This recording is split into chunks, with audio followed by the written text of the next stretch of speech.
On this episode of Infinity Sports, we are going to be talking baseball again, although briefly. We're going to be talking movies again because that's what I like to do. And we're going to be talking a few other sports as well. But first things first, let's kick it off with our retro intro. Jordan.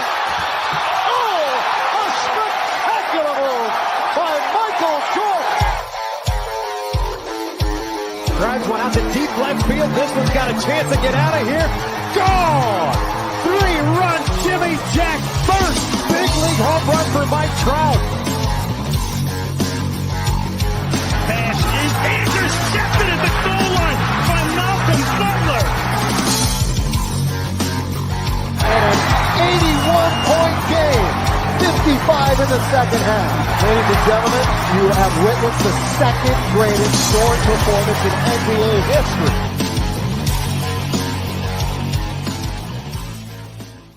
It is another day of Infinity Sports. I'm Wayne G, joined as always by Sully. What's up? How we living, bro? Fantastic. Obviously, not as much sports to get to. I think that we had a lot of catching up to do last episode. So I did listen to the episode, though, when I was driving to go get stuff today. I had it in the car, and it's a great episode. All of our episodes are so great. It's like they really are. If you were to basically take a greatest hits from like every great podcast in history, like that's like every show for us. Like it's just great. You ain't lying. I did want to kick things off with some baseball today. I know we talked baseball at the beginning of the last show. Carlos Rodon of the Chicago White Sox throws a no-hitter, 8-0 win against the Cleveland Indians. The reason it's kind of a story, I guess, is because he had a perfect game through 8 1/3, and then he hit a guy in the foot with 2 strikes, and hit by pitch. Then he got the other 2 outs, and he had a no-hitter instead of a perfect game. Which honestly, I don't think is that big of. I'll take it if I'm a pitcher. Perfect game versus no-hitter is a huge difference. Massively huge difference. Perfect games weigh so much heavier than no-hitters, especially to get that deep into one, 8 1/3, and then to do it with you blunderly hit a guy, when you're so focused for that long and then make kind of a mistake like that, it's just frustrating. But, I mean, extremely good talent. He's an extremely highly rated prospect coming out. Pitcher, like most pitchers, took a long time to get going, really. Those guys usually take a while to kind of find their feet. But what's even wild is the game before, Shane Bieber went, I think it was 8 1/3, 12 strikeouts and a shutout or something like that, and completely dominated the White Sox the game before. Then Carlos Rodon comes out and completely dominates the Indians in the very next game. So 2 really huge pitching duels there in that series. It was a lot of fun to watch. Yeah, Bieber's fantastic.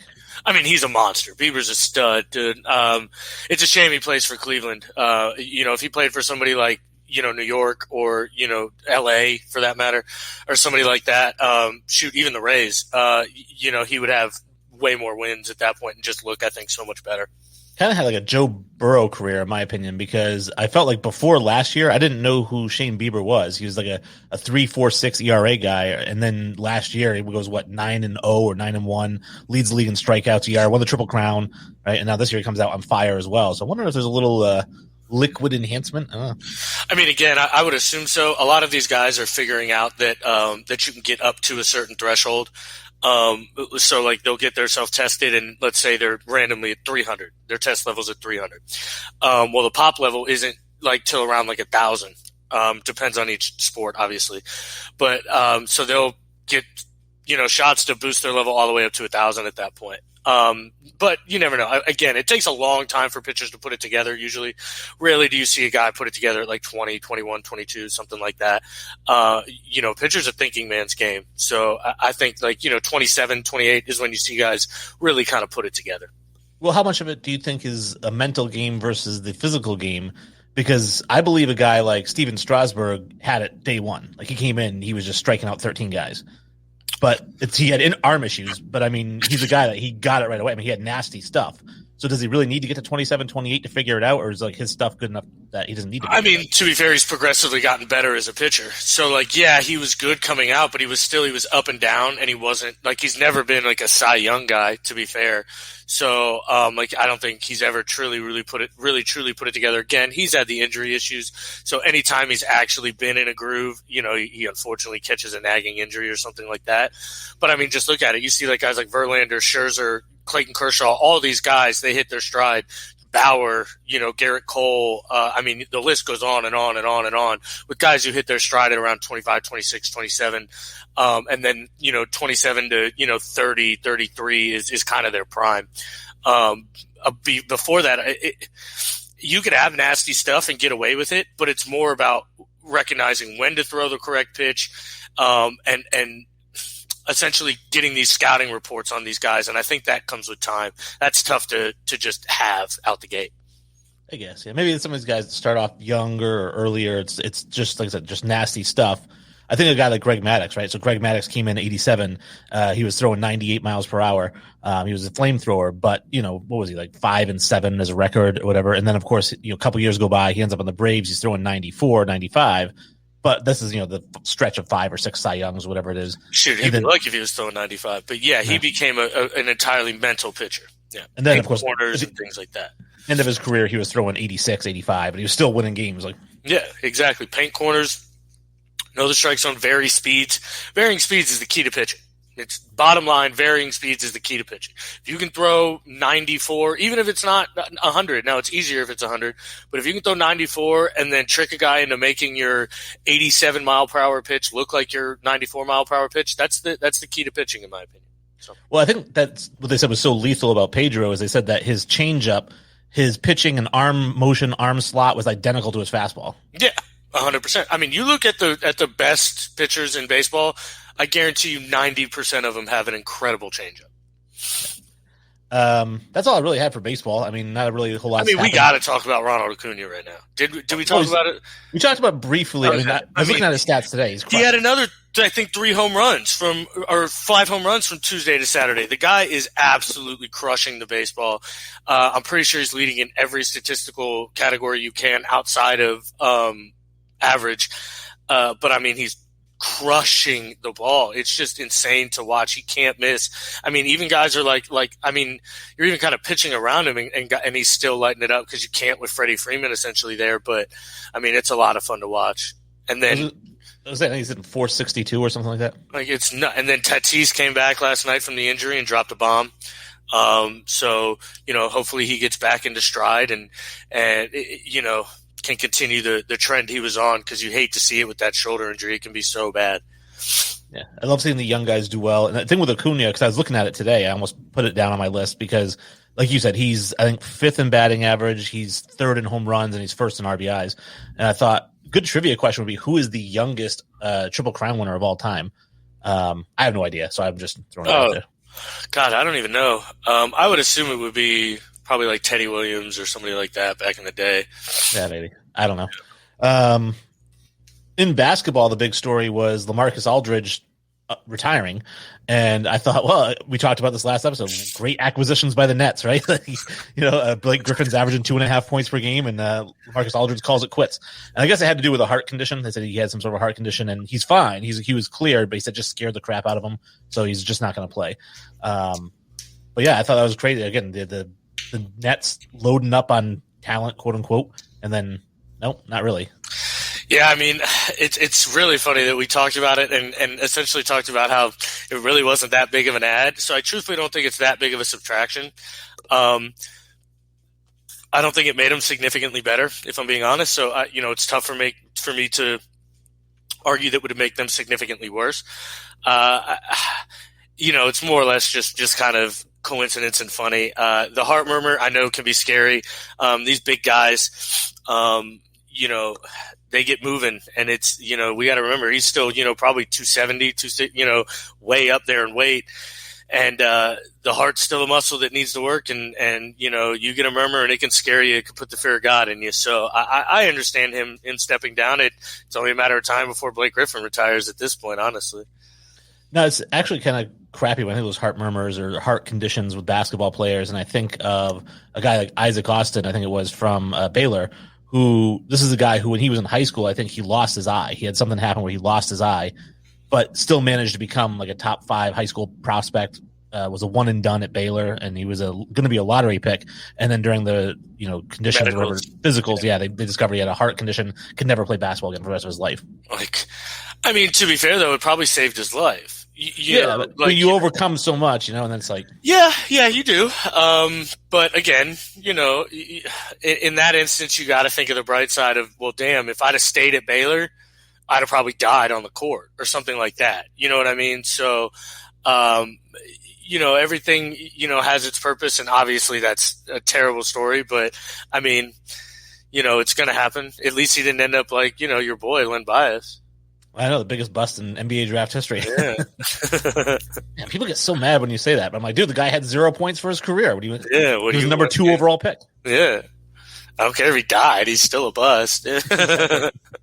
We'll talk more about busts in a little bit. Yeah. Speaking of busts, actually, number 2 pick, Jabari Parker, signs with the Boston Celtics. That Duke guy, right? Man, yeah. They're really good. Yeah, the Duke Hall of Famer. Yeah. He's averaging 2.7 points and 2 rebounds a game, so I don't think it's really going to materialize in anything significant for the Celtics. But it's disappointing for me, not only as a Duke fan, actually, but I just love Jabari Parker. I loved his game, and to see him go from being the 2nd overall pick, which I was hoping the Lakers would get him, glad they didn't, and just he didn't really pan out. I don't know. Granted, I don't consider myself that great of a basketball evaluator to begin with, but man, I thought Jabari Parker was going to be good. And I'm just kind of confused why his skill set didn't work out. Obviously I don't know the mental makeup of the young man, but you would think just his basketball ability and the way he played the game that he would have succeeded, but it is what it is. Again, it's kind of one of those things now that I always say you don't draft a guy or you don't not draft a guy because of the school he went to, but man, it'd be hard pressed for me to take a Duke guy at this point. Yeah, I mean, Zion was a guy who I thought was a no-brainer. Well, yeah, of course, Zion was a no-brainer, but that's completely different. That's a generational type prospect. I mean, Justin Fields isn't getting the hate of being an Ohio State quarterback because he's Justin Fields. I think that's kind of the same kind of comparison. Yeah, I mean, I've never really lent credence to the whole, Duke doesn't produce good basketball players, but I think our argument with Nick was that it is out there. It exists. Yes, exactly. Yeah. I don't think people should pay attention to it or care about it in any way. But I mean, to think, 3 players out of the last, 25 to 30 players that have been drafted succeed, that's a problem. Now, granted, having 30 players even draftable is obviously a great thing and an accomplishment in itself. And, it means you're producing talent and probably have a successful college club or college ball club. But again, that doesn't mean it translates into big league talent. And that's kind of the point that we were making. Grant Hill, Kyrie Irving, Zion Williamson alone don't make it worth it. And, to bring up names like Carlos Boozer and, Elton Brand, it's like, well, yeah, they're solid role players. But again, if you're drafting a guy in the lottery in the top 5s and things like that, you want more. And I just think maybe bust is the wrong word or just not living up to expectations. I don't think a lot of Duke players have lived up to expectations. I think bust is fair, and Elton Brand was the number 1 overall pick, and so you could say he didn't live up to expectation. But I mean, he had a couple seasons where he averaged 20 points per game. He's a multiple-time All-Star. Yeah, of course. So I'll take his career. I mean, that's fine. I agreed. I don't think again, just to say these guys are bust doesn't mean they weren't good players. Like if you go number 1 overall, there's a certain expectation of how you're supposed to play, and franchise changer. Exactly, and I wouldn't think Elton Brand did that, or you know what I mean. And Carlos Boozer went 4, I think it was, or something very high again. Some of that. And again, I don't think he was a multiple-time All-Star and things like that. And I don't think he was a player that lived up to his draft expectation. And I think Duke has a history of that. And I think of more guys like you said; those guys are top 5 picks, and that's what I'm talking about. Mm-hmm. So I mean, some people bring up lottery picks in general, so they'll bring up a guy who went 12th or 13th. But I'm thinking, Jay Williams was a number 2 overall pick, and granted, he had a motorcycle accident that kind of shortened. But still, Bobby Hurley, I think, was a top 5 pick. I looked at Brandon Ingram, who's actually starting to play really well. He's playing really well. Slow start to his career. Yeah. Jalil Okafor was number 2 overall pick. Oh God, I thought he was going to be so good. I remember that. Jabari Parker's a 2 overall pick. It's just they don't do really well, and I don't know. I guess if you're not going number 1, then maybe stay away from the Duke guys. Yeah, exactly. I agree. And then Christian Laitner, another one that career. Yeah, okay career. People point out, man, he's on the dream team. Well, he's the only college kid on the dream team. Didn't really play, and after that, didn't really do much. Like, again, but he was picked 4th overall. Like, you've got to change your team if you're being picked at that point. And I don't think Duke has ever, outside of even Grant Hill, which again, I love Grant Hill, minus the injury. We'll talk about that later. He's one of the players mentioned. If I could have one player back from injury, like Grant Hill would probably be top 3 on everybody's list, for basketball specifically. I mean, the guy was a monster and was a game changer, and unfortunately got hit with an injury. But outside of him, Kyrie and Zion, it's like, I mean, who else is actually living up to their expectation? I don't know. And I know that Laitner, I'm still bitter about him being on the Dream Team because I'm a huge Shaquille O'Neal fan, and I thought Shaquille O'Neal should have been on that Dream Team instead of Laitner. However, Isaiah should have been on the team other than Laitner. Well, but they were taking one college-ish type player. Okay. I didn't know that was like what they were trying to do. Okay. So they're taking one college type player, and it was between Shaq and Laitner. Shaq was obviously the number 1 overall pick. Laitner was the 3rd overall pick. Alonzo Mourning, number 2, was counting. Who's paying attention then? Yeah. The reason that Laitner got picked is because he had just won Player of the Year. Yeah. Like came off that big shot. Yeah. So he made it over Shaq, but I always think, man, that Dream Team and whoever they picked from the college wasn't going to play a lot anyways. But I'm like, man, like that Dream Team wasn't good enough that if you added Shaquille O'Neal, like, well, I mean, Shaq, came in and made an impact his rookie season. I'm pretty sure he was a rebound leader or top 3 in rebounds his rookie season. 20 points per game.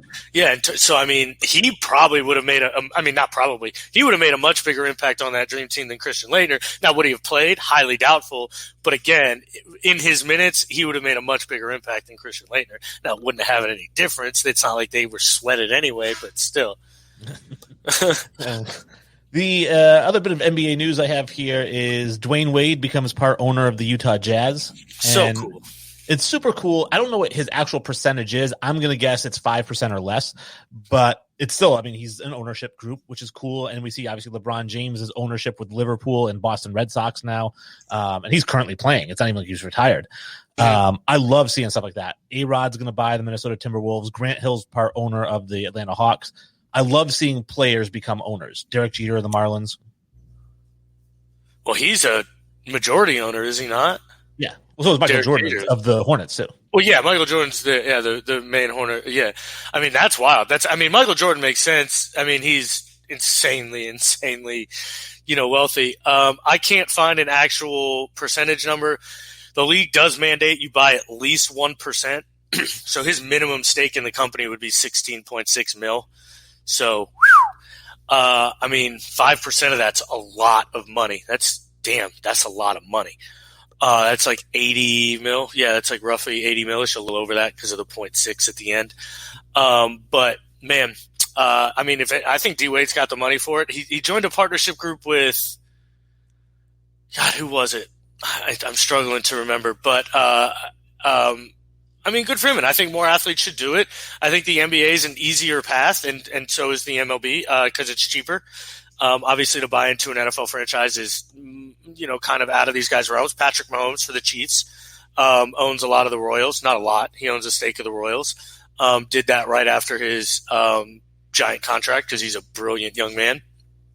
And I think we'll see more athletes doing this. Honestly, if I was a big name quarterback like that, I would demand ownership in the team that I'm playing on. A jobs offer like stock and things like that. I'd be like, I want ownership stake, give me, a 0.5% ownership stake, each year I play for the team or whatever it may be. You know what I mean? And then by the end of the contract, especially in Patrick Mahomes' case, by the end of the contract, I retire a chief and, take over this ownership stock of 5% or something, which I think would be so cool. You got guys like Russell Okung working Bitcoin into his deal. I think this is, probably the next step. Yeah, I think that ownership in a sports team is almost guaranteed. If it's one of the major sports, it's almost guaranteed to appreciate over time. Oh, 100%. So that's definitely an investment. I always think if I was like a rich NFL player, NBA player, whatever it is, and you can't invest in like football or basketball or even baseball, I would look at the MLS. I think that's a really up and coming league, and especially with guys like Beckham. Somebody just bought one. Well, I know that Beckham obviously owns the LAFC. I think it is, or Miami. Damn, keep going because I know somebody just bought into an MLS team. Yeah, that's the route I would go. I would buy into the MLS because I can get it cheap right now, and I think it's going to appreciate, and they're going to become a major league over time. Agreed. I think they are definitely on the up and up. It's a lot of these, like Ronaldo has already said, like, I'll probably finish my career in the MLS and in America and things like that. Kevin Durant, that's it, owns Philadelphia Union, James Harden, Houston Dynamo, Steve Nash, Vancouver Whitecaps, Magic Johnson, Los Angeles FC, and So I mean, a lot of these guys are getting behind it and see it's a growing sport, and you don't have to invest hundreds of millions or $50 million into it, and you can see a profit and a return. And especially if you can get at the base floor. And then again, if guys like Ronaldo and Messi start coming over, I mean, it's going to absolutely explode. So, well, that's what I was thinking is who is going to be the Tiger Woods, right? Remember, golf was just kind of whatever. And then Tiger came along and it became the major sport for a long time while he was playing. And I'm curious who's going to be the Tiger Woods of the MLS that's going to come along. And I think it's going to be a Ronaldo. It can't be the last year or the last 2 years of his career. It's got to be like the last 5 years of his career. Like, it's got to be he's got juice left. But I'm thinking if I'm Ronaldo, it's all about money at this point, right? I mean, what do you care about winning another UEFA championship or whatever? What do you care? So my whole thing is I'm looking at my future. And I say, listen, I will come and play in the MLS, but I want revenue from the entire league, not just the team I'm on. Like, I will come over because your whole league revenue is going to go up. Oh, so by a ton. Yeah. So if I come over there, I want 5% of league revenue if I come over and play in the MLS. I mean, and honestly, you probably get it. Now, the thing is, it doesn't matter when Ronaldo comes over. He can come over now. He can come over 5 years from now. He's going to be the best player in the league. He could be 40, and he'd be the best player in the league. But I don't think there'll ever be a guy that's Tiger, because the best player in the sport will never be playing in the MLS. Like ever, or you mean like ever? Maybe in 100 years. But I'm just saying the quality of soccer in the MLS isn't near to what it would need to be for the best player ever, and not just that, the contract. You can make infinitely more money in playing in the English Premier or La Liga or something like that. And then also you're playing against the best competition at that point. Over here, you're just not getting that, unfortunately. And I don't think we'll see that influx in our lifetime, just because it's so ingrained over there that's the best soccer. That's where you go. Well, I chalk up to short-sighted owners as well, because Christian Pulisic was playing in the MLS to start off and then got sold over to Europe, because I think you get ownership here who's like, listen, if I can sell this guy to whoever over there for $100 million or $80 million, why would I keep him here? Well, it's not that at all. It's in a year when his contract's up, I have 0% chance of keeping him. Why? So why not get $90 million for him? Yeah.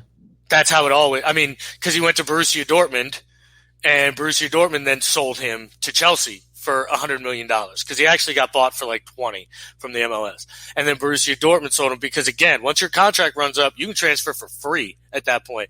And nobody is wanting to see that happen. And every single good player that will ever play in the MLS will leave and go to a bigger league, because that's just what it is. It's like playing in the NFL Europe League and you're the 12-time MVP. You could clearly play in the NFL. Well, you're going to go to the NFL. That's just how it works. Yeah. Speaking of the NFL, Aaron Donald got into this huge fight, and for a few days there was a story. The guy, DeVincent Spriggs, came out and had said that Aaron Donald beat him up. He had pictures of the eye all swollen, and yeah. Well, when I read about it today, I was like, well, let me just check the status on this thing. And I see that apparently Spriggs was arguing with Donald, swung a bottle at him, missed, and then got beat up by all these people who piled on him and said, we're going to beat this guy up for trying to attack Aaron Donald. And Aaron Donald doesn't even know the people that beat him up. He's like, these are just people who are like, hey, don't attack him. Yeah. So actually, there's a security footage video that's been released where Aaron Donald's not even in the video. He's being restrained by other people outside of the frame of view.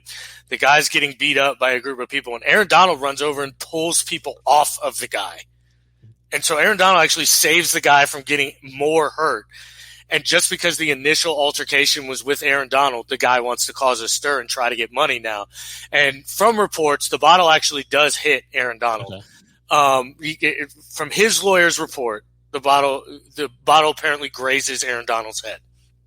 Then Aaron Donald, other people swarm on this guy and start beating the shit out of him. And then on the video, you clearly see his day. Aaron Donald pull this guy off of him. What you also see clear as day is one of the other supporters just hanging out. Somebody's on top of the buddy. I'm assuming it's the friend of the guy who got beat up. He's on top of him, kind of like trying to keep people off of him, like keep away. And then somebody just runs up and sneaks his buddy that's trying to help him out. And it just hits him from the side and he doesn't see it coming. But I mean, I don't know what you expect in that situation. You know, you're picking a fight with a guy who, you know is probably going to be a bad idea. It's a thing that, like, you're trying to start trouble on purpose. I think this was his end goal, was to maybe get beat up and then make money, like, truthfully, because you're not going to win a fight against Aaron Donald. Like he's not like a sloppy, big defensive tackle. He's quick and ferocious, and not just that, his best quality is his hands and how violent his hands are. So, I mean, it's not a fight you're going to win. I got to think this was the guy's end goal to begin with. And 99.99999% chance 0 charges would be filed by the police department. I would expect 0%, honestly, that nothing gets filed because the video is clear as day, in my opinion.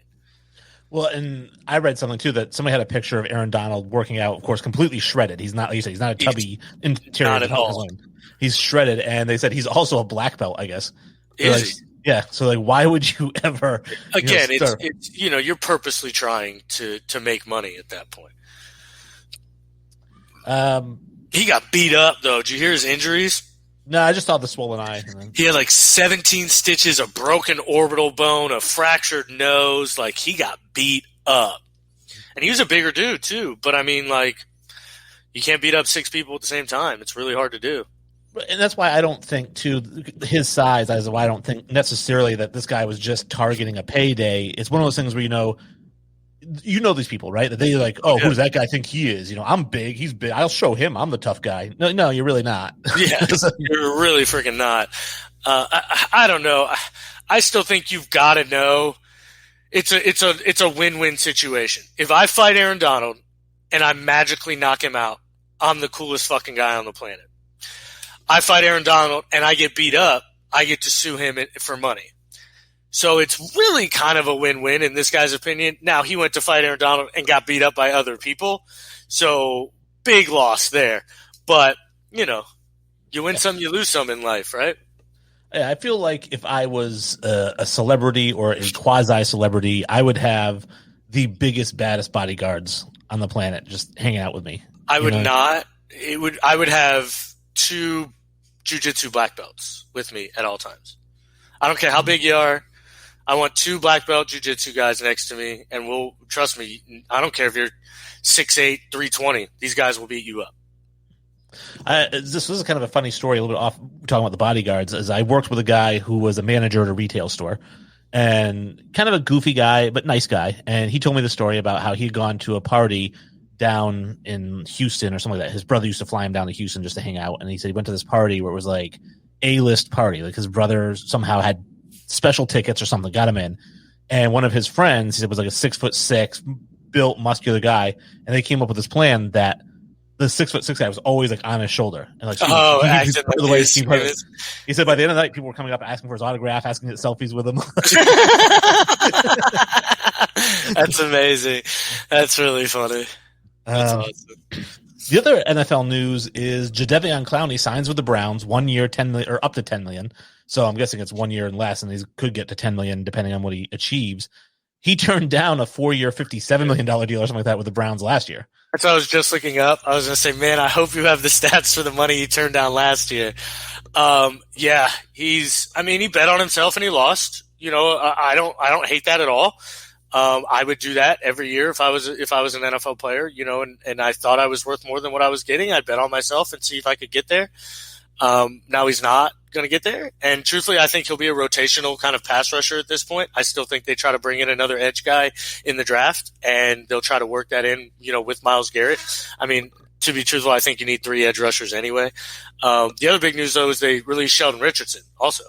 So they've lost both their starting defensive tackles this year too. So Christian Barmore in the first round, if he drops to them, I think would be the easy pick for Cleveland. Because beyond that, I don't know what's left on the free agent wire as far as defensive tackle. So maybe Clowney slips inside and plays tackle for them, which truthfully I think would be a great plan. So I don't know. It's always weird when you make those switches because I think of Derek Thomas. At one point in his career, he went from linebacker to defensive end, and it totally crippled his stats. I mean, maybe he had a bigger impact being a defensive end, but like his sack numbers went way down when they moved him to the line. Yeah, but Clowney doesn't get sacks anyway. Yeah. Clowney's best at stuffing the run and essentially being the strong side defensive end anyway, which is more like a 5-tech. I think J.J. Watt, essentially, but J.J. Watt rushes the passer much better. But so essentially it's something like that where your job is to really just kind of hold up offensive linemen. And then if you create pressure, awesome. If not, that's not a problem. We'll let our linebackers take care of that. But I think he's going to succeed rather well there, truthfully.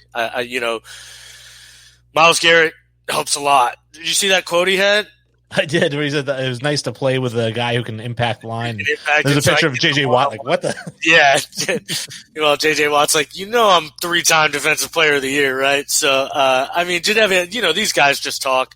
That's what they do. So before we get to the man hour, because we're going to get to them in a second, on Facebook, we're part of all these different groups, and there was a sports soup group where Chad, who used to be part of Brandon's show, had put out this quote saying, if any athlete in history, any sport couldn't get hurt, he goes, who would you pick? And his pick was Grant Hill, right? And we just talked about that. But if we're talking all sports, no injuries in their career, how do you not pick Bo Jackson? I probably wouldn't pick Jackson. I'd probably pick Griffey Jr. But his injuries weren't. He still had 600 career home runs. He probably could have had 8. All right, but Bo Jackson didn't get a chance to even really, take off. Okay. So I'm just saying, see what he could do. I hear you. I'd love to see what Griffey could do without injuries as well. We saw what he could do without injuries. Exactly, and I'd like to see him do it with 0 injuries the whole time. We saw what Bo could do too, and then he got injured. So. Your point stands. Granted, just because I saw mine longer doesn't mean I wouldn't like to see him without a full career.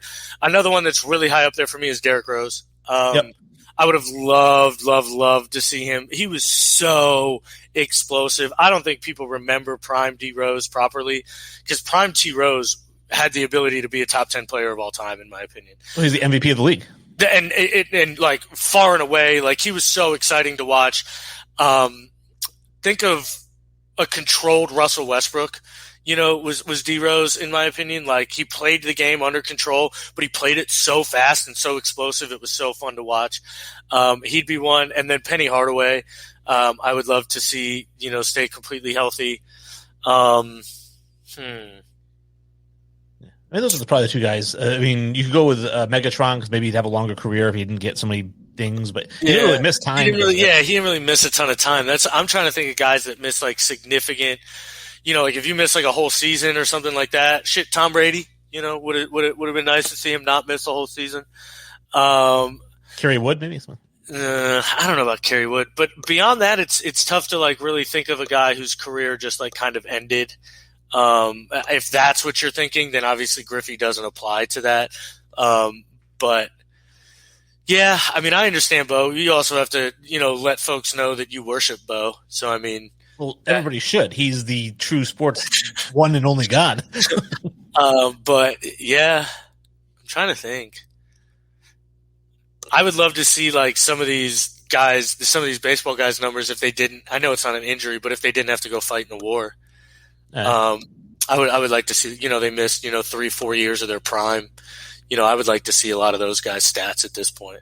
Or, if we brought it up earlier in the show, if we're going to say Ben Bias. Ben Bias, yeah. Yeah, that's true. I didn't even think of that, honestly. But yeah, Ben Bias. He would have gone to the Celtics, so I really wouldn't have liked to have seen it, but. Yeah, and truthfully, we don't know. He could have very easily been a bust as well. So. Yes. Well, only if he went to Duke. Now, we talked about in the last episode, and you guys all listened and you heard it, we talked about Trevor Lawrence and the likelihood of him being a bust being very small. I think we said 1%, and just because he's arguably the greatest quarterback prospect of all time, football prospect of all time. Now, the Man Hour, we know that their staff doesn't necessarily feel the same way that we do, and they picked up our show, and this is what Brandon Combs, it's a minute and a half, so I apologize for those of you for the next minute and a half, but this is what Brandon Combs, one of their hosts, had to say, and we'll discuss it.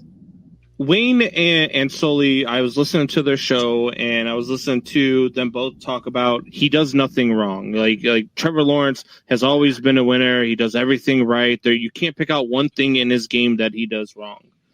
Well, there's been plenty of quarterbacks like that in college. There's been plenty of quarterbaks like that in college. So you can go back and do your research. You can go back and look at it. But you look at guys like Keith Schuler back in '94 when the Skins went to draft. He was a can't miss prospect as well. He was a 1993 SEC Player of the Year, and he ended up being a bust.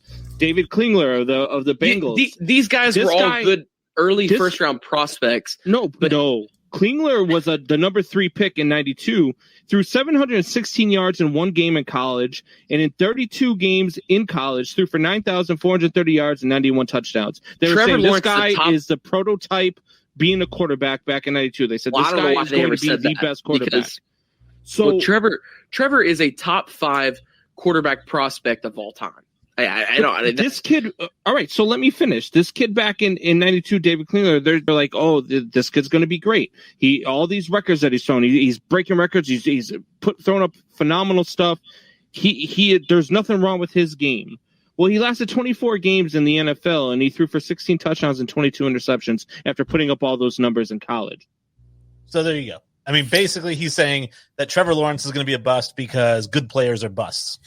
Well, I mean, for one, Heath Schuler is not near the prospect. He was never a can't-miss prospect. He's talking out of his woohoo at that point. He went 3rd overall. Heath Schuler was not a can't-miss prospect. He had plenty wrong with him. Breaking records in college means nothing about you as a prospect. Trevor Lawrence didn't break any passing records in college. It's about what he does with the football and with wins. Trevor Lawrence has been to national championships. Heath Schuler didn't. Trevor Lawrence has won national championships. Heath Schuler didn't. That's where these guys are different. It's easy to compare prospects and think, oh, this guy didn't succeed, so this guy won't. Well, the thing is Trevor Lawrence isn't these other guys. We haven't seen somebody like this. He does not have a comp. If every prospect has things that are negatives. If your biggest negative is like Trevor Lawrence, has a tendency to airmail some throws. You can see where he gets like juiced up and he'll airmail some throws. He also has a tendency to overextend a play. Very rarely will he not make the correct decision, but in those cases, it's because he's trying to overextend a play. So there's 2 negatives on him. Beyond that, I mean, the guy is as clean as a prospect that you're looking for, and it's not about his physical tools. Yes, that helps. Meanwhile, he's 6'6", 220. Heath Schuler was 6'2", 210. Let's not forget, folks. So it's like, there's differences here that, yeah, it's easy to say this guy was a can't miss. Well, he wasn't. Nobody talks about Heath Schuler as one of the greatest prospects of all time. His name never comes up, ever. Nobody talks about Dave Klingberg as one of the best prospects of all time. Name never comes up, ever. Doesn't. You know whose does? Andrew Luck. Peyton Manning. One of the cleanest prospects of all time. Yeah, of course, Ryan Leaf was rated highly as well. And there's going to be busts on this list. Ryan Leaf wasn't near the prospect Trevor Lawrence is. It's all context. And it's easy to say a guy's going to be bad, but yet you notice he didn't list one thing wrong about Trevor Lawrence's game. He says, oh, he's got negatives and this and that. Well, he didn't list any negatives. It's very easy to say Trevor Lawrence is going to be a bust. It's very hard to give reasons why. Other than I think he'll be a bust. If you watch his football tape and you watch the young man play football and you watch him play from freshman year to sophomore year to junior year, there's no reason in the entire world to think he won't succeed. Right. And I think that he brought up Ryan Leaf as well, and he brought up Tim Couch. And my 2 arguments with those guys, obviously Ryan Leaf, to me, what concerned me about Ryan Leaf is the same thing that concerned me about Joe Burrow, who looks like he's going to be really good, but he was a 1 year wonder. 1 year production. Ryan Leaf wasn't good the first 2 years he was in college, and then he had a really great year. And yes, his measurables, he had a cannon for an arm. He's 6'6", 6'5". He was a prototypical. He looked good, but my concern would be the only 1 year production. If you're really so good, why didn't you produce the first 2 years? And that was my concern with Joe Burrow. Like, if you're really so good, why didn't you beat out Cardale Jones? If you're really so good, why didn't you have your first good year LSU? And so those are my concerns with him. Like you said, Lawrence doesn't have those concerns. And Tim Couch, the problem with him is he was in a crappy quarterback draft class, and he went to the Cleveland Browns. He was never the number one high school player in the country. He played at Kentucky. It was just a bad draft for quarterback. So listing him just because he was the first overall pick, it was a crappy draft. This is not. It is not. And not just that. This is like one of the sickest drafts ever. Like I don't know. It's tough for me to, like, Tim Couch, again, never a guy that would ever be considered one of the better quarterback prospects that we've looked at, even in the last 20 to 30 years. He's just not. Now, granted, the way we scout guys is completely different now. It's easier, I think, to see guys and how they will succeed more because we put more on them at the college level.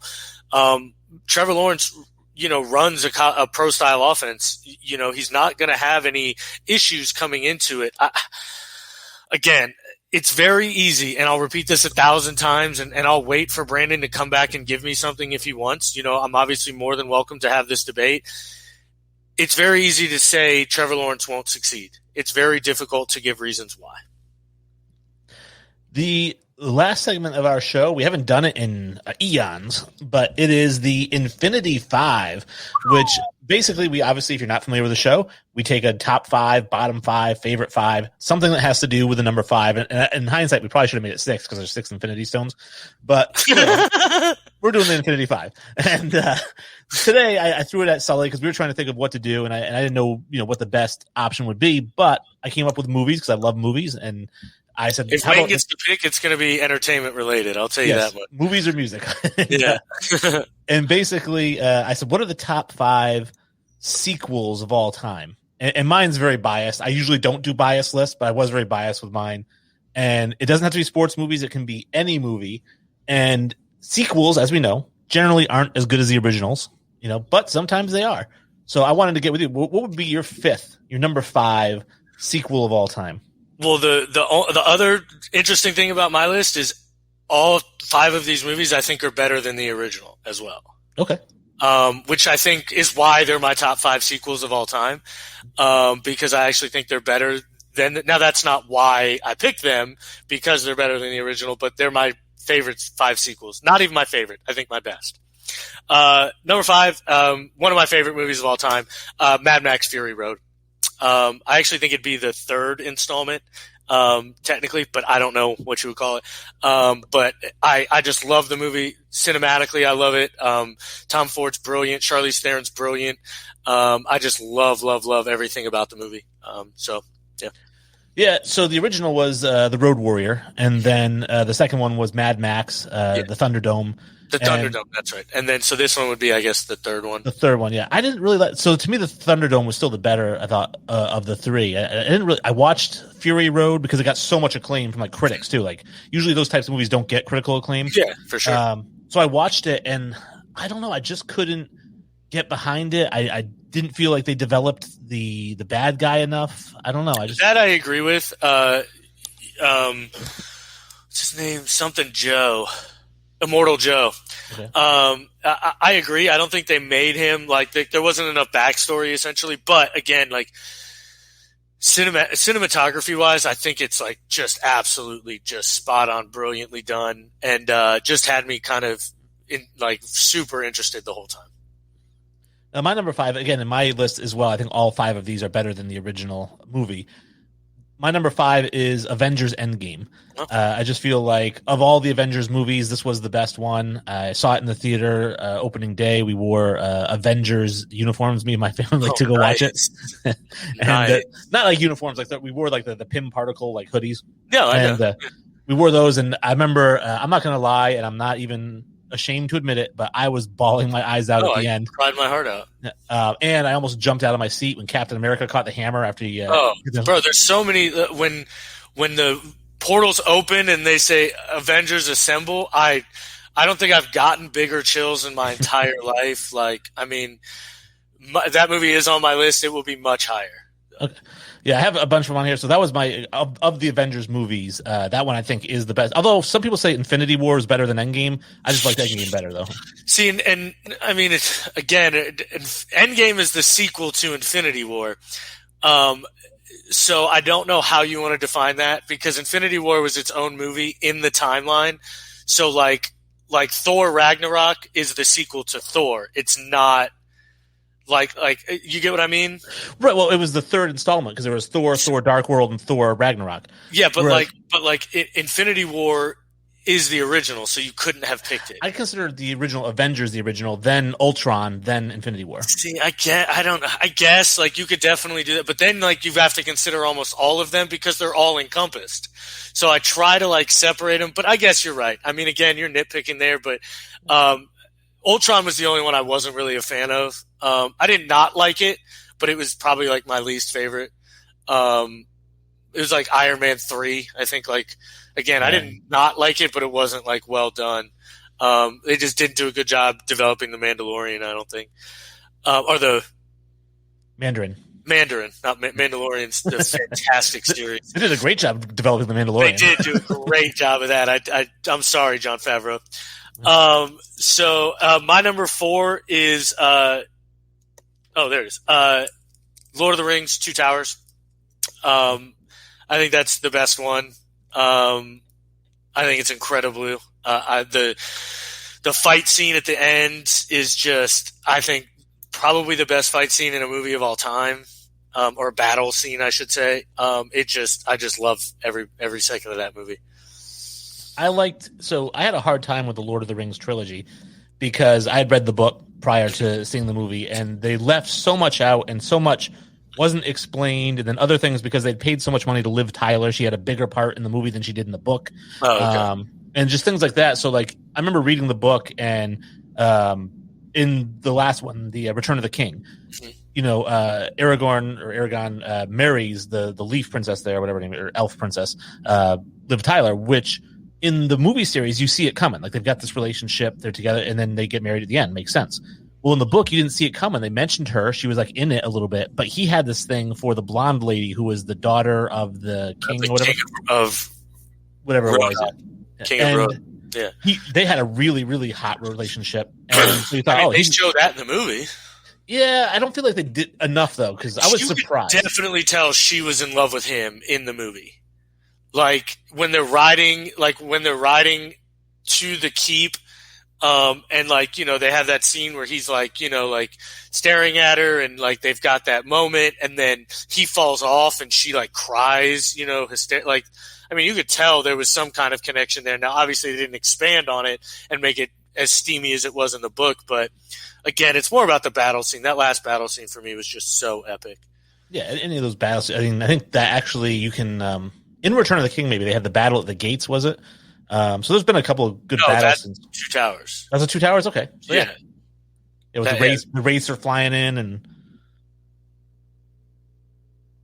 I don't remember. The one with the keep where they've got to get, like they've got to come up the wall, and that's 2. 3 is the one where they fight at the castle, I thought, like at Mordor. Yeah. I don't know. Again, it's actually been a while. I need to rewatch them, but I just love Twin Towers. My number 4 is one from my favorite. I think it's my favorite series of all time. I'm going to call it my favorite series of all time, and it's the second installment, Rocky 2. I'm a big Rocky fan. I know Rocky won Best Picture and Best Screenplay and all that, but Rocky 2, because he actually wins, he beats Apollo.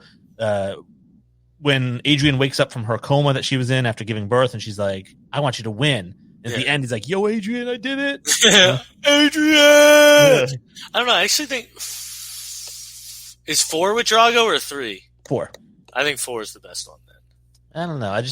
4 seemed too cookie cutter for me. It was, but it was really good. It was beating Russia, which was awesome. Yeah. It's always good. People crap on 5, but I liked 5 with Tommy Gunn. 5 with Tommy Gunn was, I mean, that's like my second or third favorite one. I love the Tommy Gunn one. That now what I hate, and I hate about all movies where you're fighting, is Tommy Gunn knocks people out with ease with 12-ounce gloves on.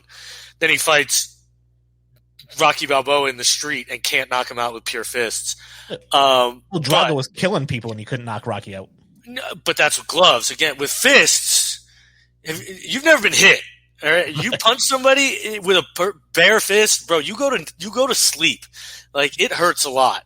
So it's always funny to watch. But that's in every movie. That's not just in this Rocky. That's in every movie. These long drawn out fights where guys on top of somebody going like this, and then all of a sudden the guy reverses it. Dude, if you're on top of somebody and you hit him twice, he's knocked out, smooth, cold. He's dead. But my number 3. This one was tough because this is where it gets tough for me. I'm gonna go Dark Knight. Okay.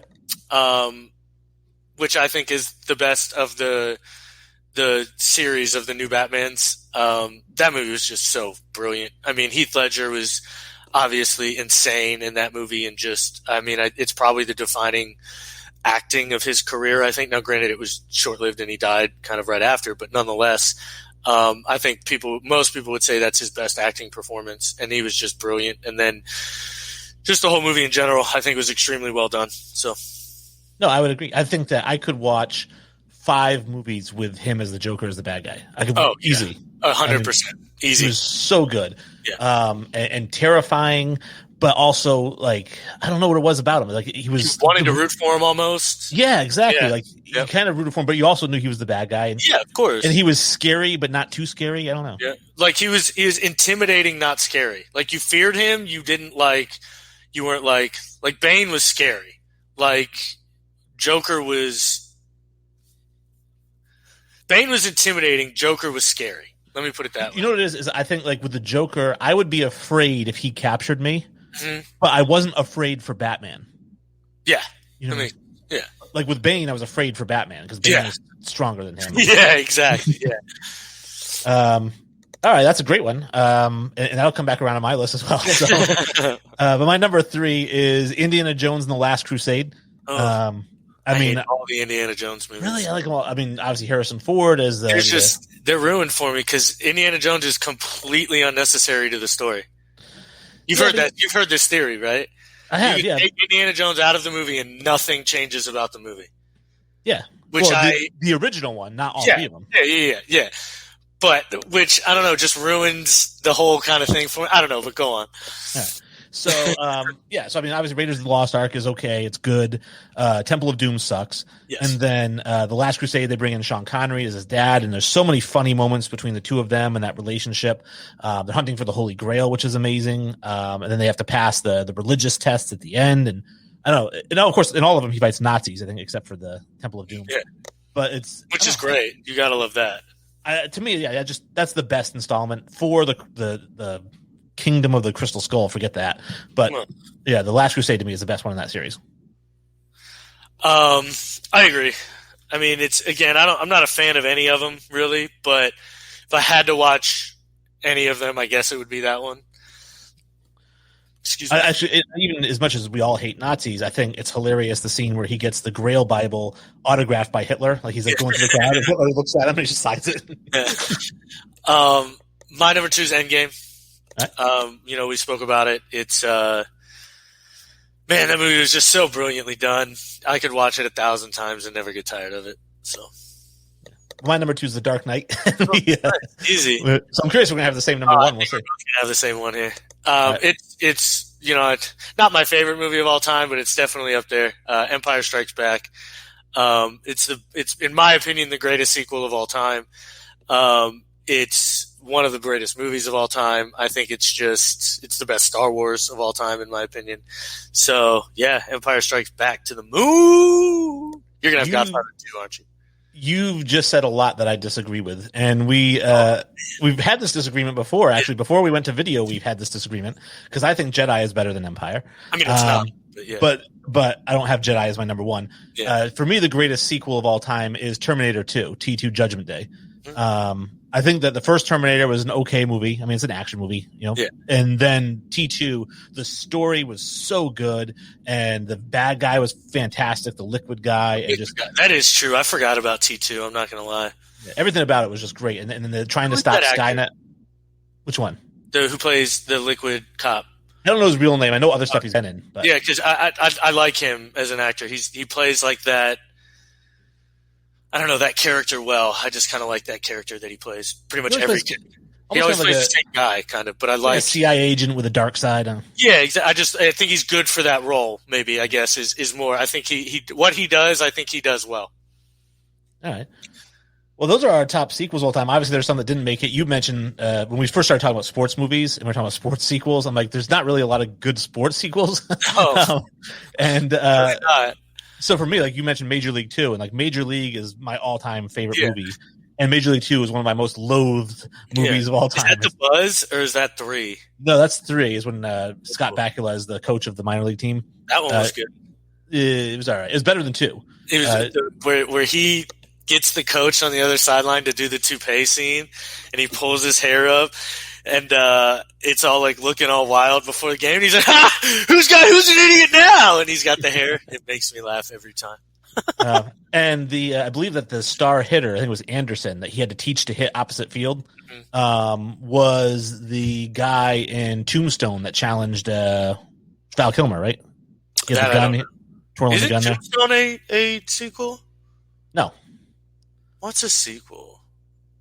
There was another one. That was Wild Wild West 2. I don't know. No, I can't remember. Oh, Bad Boys for Life wasn't bad. Or actually, Bad Boys 2. Bad Boys 2. That's right. That one was good. The other one I thought about doing was like one of the Mighty Ducks, but man, it was tough to because I wanted ones that were better than the first. That was kind of like my stipulation, not just good sequels. And the first one was just so good that it would have been tough to pick another one. Well, I really liked Beverly Hills Cop 2. Oh, that's true. That's a good one. 3 was junk, but I like John Wick 2 a lot, but I don't think I could have found it a spot on this list. Again, John Wick 1 was just better too. I like 3. I like all 3 of those movies. I wasn't the biggest fan of 3 because I think it got too theatrical, but again, I think it was great. And then the other one I wanted to put on there, but I couldn't, was one of the Matrix, but because I love that. Yeah. I love that whole trilogy. I didn't like the sequels. See, I didn't love them, but I thought 3 was pretty good. I thought 3 was really good, actually. But 1 was just so perfect. So well, and that's the way I felt. I hear they're making a remake of those, honestly. So well, that's how I felt about the Oceans movie. Like I liked Oceans 12. Ooh, a lot. That's when they was stealing the Fabergé egg. Yeah. But like you said, 1 was so good. So 2 wasn't better than 1. No, and 3 wasn't better than 2. Oh, Toy Story almost made the list for me. 2 or 3 I think were fantastic, and I think they were better than 1, but it just missed it. Yeah, I think that covered it. I'm surprised neither of us had The Godfather 2, which is arguably considered the greatest movie of all time. I hate The Godfather movies. I know, we both do. So I'm glad we agree on that. We both think they're terrible movies. So, yeah. All right. Well, that is our list. Gods. Yeah, this is our show. Obviously, if you're listening, we appreciate it. You made it all the way through. Please feel free to like us on Facebook, Twitter, Instagram. We are at Infinity Sports Podcast, or on Twitter, it's at Sports Infinity 5. And check us out on YouTube. We've got the clips, so you don't have to watch the whole show. If there's just a clip that you liked or a segment that you liked, it'll be on there by itself. And I do a really good job with the graphics, so it looks really professional. You wouldn't know that we're amateurs. Definitely. That said, I guess, Kenny, where are we at with the show again this week?